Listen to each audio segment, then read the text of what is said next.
Olá, queridos e queridas, sejam bem-vindos a mais um estudo. Esse é o nosso segundo dia do PG e o tema do nosso estudo é Dons Espirituais. Nós estamos lendo esse livro maravilhoso aqui, do autor Sam Storms, e ele tem nos conduzido de forma muito brilhante por esse tema, que é polêmico, que gera muitos mitos. Inclusive, essa é uma das pautas que nós vamos ver hoje. E que o Senhor nos conduza em mais um estudo, que nós possamos crescer em sabedoria, em conhecimento e principalmente que possamos praticar também esses dons, em nome de Jesus. O objetivo aqui, e a gente achou muito importante quando o pastor mencionou no primeiro vídeo, é que a gente se preocupe com aquilo que a gente entende. E é impossível a gente se preocupar com aquilo que a gente não entende. E pior ainda é quando essa nossa falta de preocupação pode se transformar numa oposição, principalmente a um tema tão importante que é dons e talentos. Então, nós devemos aumentar nossas expectativas sobre o que Deus pode fazer em nós, através de nós, e que a nossa fé e confiança na bondade do Senhor se intensifique e cresça cada dia mais, em nome de Jesus. Amém? Vamos lá, então. Antes de falarmos dos mitos, eu queria relembrar sobre os dons que a gente vai estudar nessa temporada.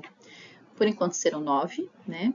Não quer dizer que não tenha mais, até mesmo que não estão listados na Bíblia, né? Então, vamos ver palavra de sabedoria, palavra de conhecimento e discernimento de espíritos, fé, dom de cura e milagres, profecia, dom de línguas e interpretação, ok? E vamos aprender como a Bíblia chama os dons espirituais? Como é que ela se refere aos dons? E o autor nos leva a conhecer 4 palavras gregas. Eu vou arriscar aqui, posso estar errando aqui na pronúncia, tá? A primeira delas é carisma, a outra é pneumaticon, diaconia e energema.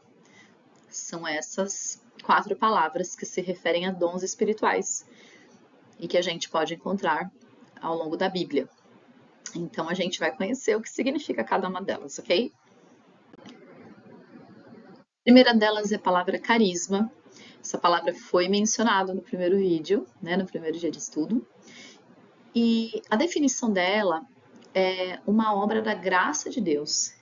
Quer dizer que é algo que a graça dele nos concedeu. Então, não vem de nós, né? É dom de Deus. Então, isso é a vida eterna, por exemplo, o livramento da morte física, é o celibato, é aquilo que só o Senhor pode fazer, né? Ele na sua grandeza e soberania. Então, essa primeira palavra foi a carisma. A segunda palavra é pneumático. Essa palavra foi usada pelo apóstolo Paulo, lá no texto de 1 Coríntios, capítulo 12, no nosso texto base, e ali ele se referiu a coisas espirituais. E o objetivo dele foi de reforçar que essas habilidades, né, essas coisas espirituais, são produzidas pela capacitação da graça de Deus em nós. Então, não vem de nós, né? É algo que vem da graça do Senhor. Logo depois, no mesmo texto, Paulo ele voltou a utilizar a palavra carisma, e aí ele falava sobre enfatizar que todos os dons são carismáticos. Logo nós cristãos somos carismáticos, ok? A terceira palavra é a diaconia.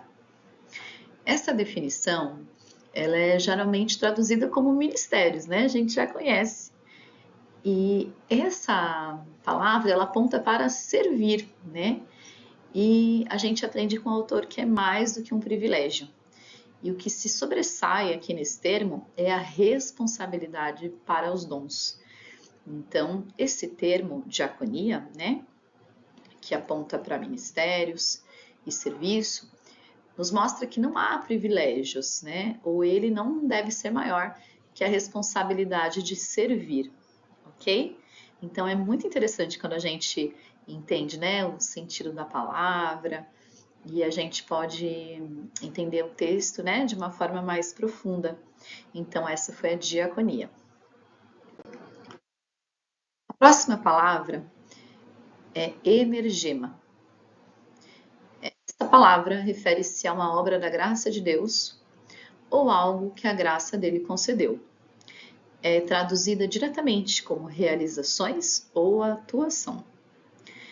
A ênfase aqui nessa palavra, quando a gente encontra ela em algum texto bíblico, é mostrar o impacto e que a produção final vem do poder divino, ok? Então, essas são as 4 formas de encontrarmos essa palavra, né, na Bíblia, na palavra de Deus, ok?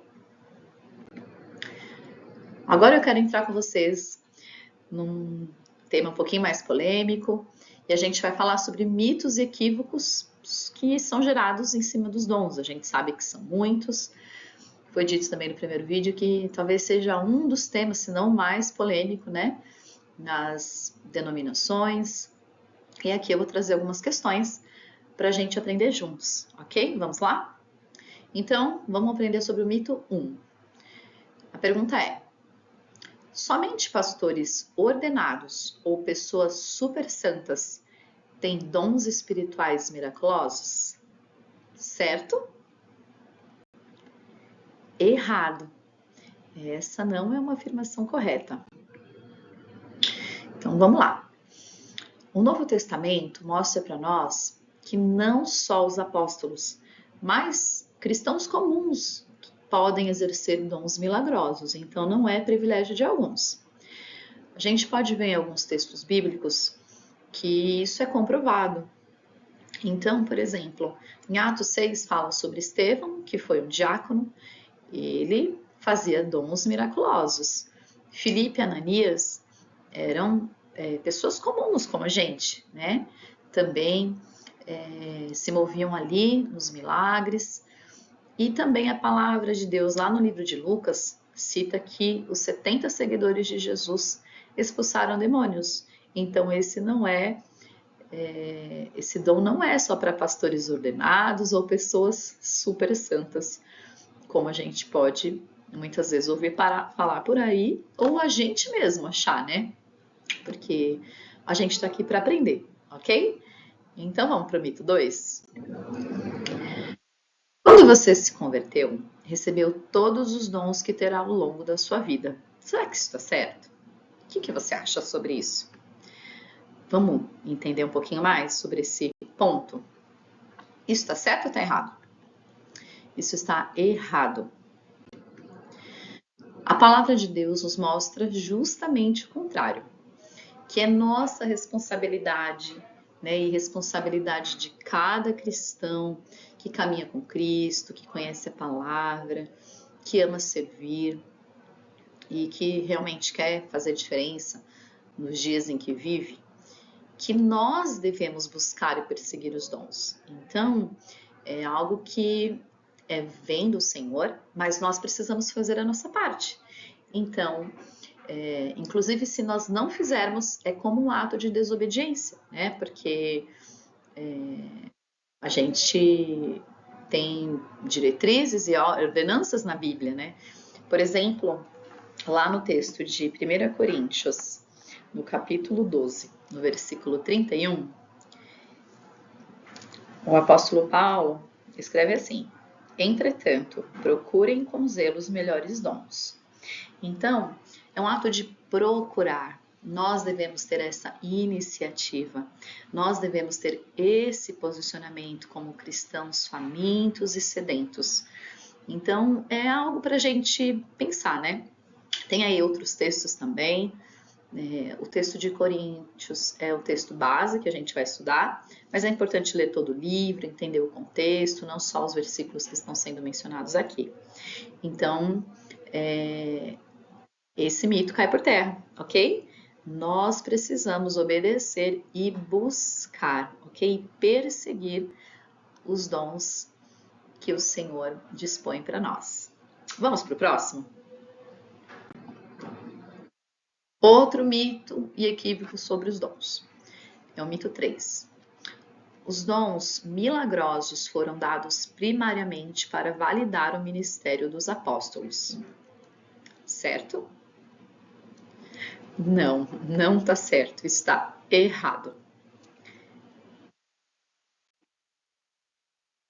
Primeiro que um objetivo primordial dos dons é edificar e fortalecer o corpo de Cristo. Ele visa o bem comum. Então, quando a gente tem um dom, esse dom não é para nós mesmos, é para o outro, né? É para o bem de todos, para a edificação do corpo. Então, aquele que profetiza, edifica a igreja. A gente precisa entender que não é para determinado ministério, para determinado função ou cargo, mas ele é para todos, né? Esse é o objetivo principal dos fenômenos milagrosos. Então, que a gente possa entender, né, e combater quando disserem algo desse tipo, porque esse é para um bem comum. Então, todos, né, ou quem o Senhor desejar, tem acesso, ok? Vamos para o mito 4. Buscar dons espirituais significa que você provavelmente não crê na soberania de Deus. Esse é mais um ponto que não está certo. Interessante, né? Como os mitos podem surgir. E, na verdade, assim, a gente pode argumentar, né? Olha, mas Deus distribui os dons conforme a sua vontade, então a gente não precisa buscar nada, né? Eu vou esperar chegar aqui até mim. Eu vou ficar aqui de forma passiva aguardando. Mas é exatamente o contrário. O nosso relacionamento com Deus, nossa intimidade com Ele, interfere até nessa nossa vontade de pedir e buscar os dons.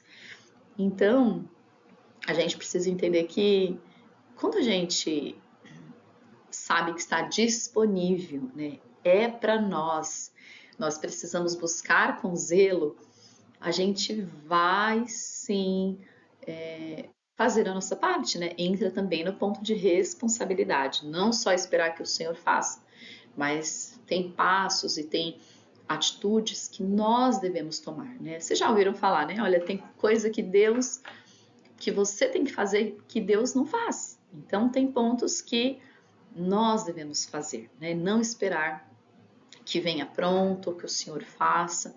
Nós devemos ser cristãos ativos. E a gente tem ali no texto de Timóteo o caso em que ele recebeu a oração, né, do apóstolo Paulo, ativando ali os dons dele, que já estava dentro dele, né, mas foi um ato de fé. Então, quando a gente crê na soberania de Deus, não só a gente busca, como a gente também ora, né, com imposição de mãos, né, se for da direção do Senhor, para ativar esses dons e ali, claro, na direção do Espírito Santo. Então, a gente vê isso na atitude do apóstolo Paulo para com Timóteo. Então, mostra que ele está ativo, né? Ele não está esperando. Então, é algo que a gente deve tomar como exemplo, né? Tudo que está na palavra, né, que foi feito em outros momentos da história, mas sempre tem algum ensinamento para nós nos dias de hoje, né? Então, será que a gente está orando por outros para que o Senhor também ative os dons deles? Será que a gente está indo por esse caminho? Ou a gente está ali na passividade, pensando, não, eu creio na soberania total do Senhor, então o meu papel é ficar aqui aguardando. Então, é algo para a gente pensar, né? Muito bem. Tem mais um mito aqui, é o último que a gente vai tratar hoje, É o mito 5. Se as pessoas não utilizam os dons espirituais de forma adequada, devem deixar de usá-los? Certo? Errado. Tá muito errado isso. E a gente, primeiramente, tem que entender que o fato da gente possuir dons não significa que eles vão ser bem utilizados, né? Esse, inclusive, o receio de algumas igrejas, quando isso começa a acontecer, essa chama começa a se acender, como é que será que vai, para que caminho vai tomar? Não sabemos, né? Só o Senhor sabe.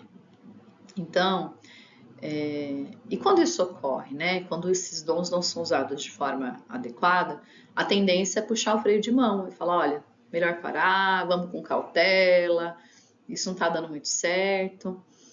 Mas de forma assombrosa e surpreendente é o termo que o autor usa, o apóstolo Paulo, ele fez o contrário na igreja de Corinto, né? Ela era uma igreja que tinha um excesso de dons, eles não entendiam, né, muito bem. E, na verdade, a solução não é proibi-los, né, mas é usar da maneira correta. E o autor sintetiza isso e fala: não façam menos, apenas façam melhor. Então, eles não devem ser extintos, né, porque daí a gente chega no outro extremo, né? A igreja aqui é a cessacionista, né? Ela não se move nos dons, né? Porque existem muitos riscos. E a despeito dos riscos, é importante que a gente viva na direção do Senhor. E isso envolve riscos, né? Uma vida cristã, ela envolve riscos.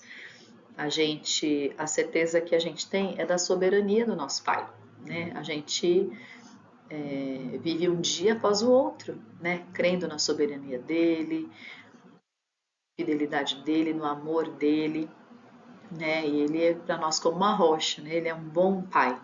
Então a gente crê, né? Mas a gente corre risco, sim.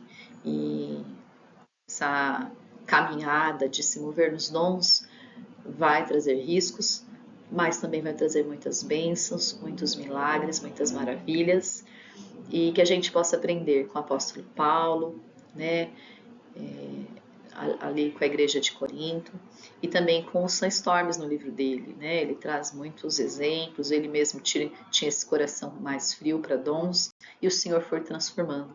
Eu creio que assim o Senhor também fará no nosso meio. E essa foi a nossa aula de hoje, foi uma aula curtinha, essa era a intenção mesmo, e que vocês tenham um excelente encontro, e no próximo PG nós vamos ter mais mitos para debater, para entender, né? Então, quem cria no mito, ok, né? Mas vamos seguir agora o caminho que o Senhor tem nos mostrado, vamos nos basear conforme a palavra do Senhor, né? Ela é perfeita, ela é inerrante, ela é imutável, ela está além do tempo. E nós somos essa igreja que segue a palavra, mas nós não somos só ouvintes, né? Nós não só ouvimos, nós praticamos. Com a graça do Senhor Jesus. Obrigada a todos, fiquem com Deus. Até a próxima.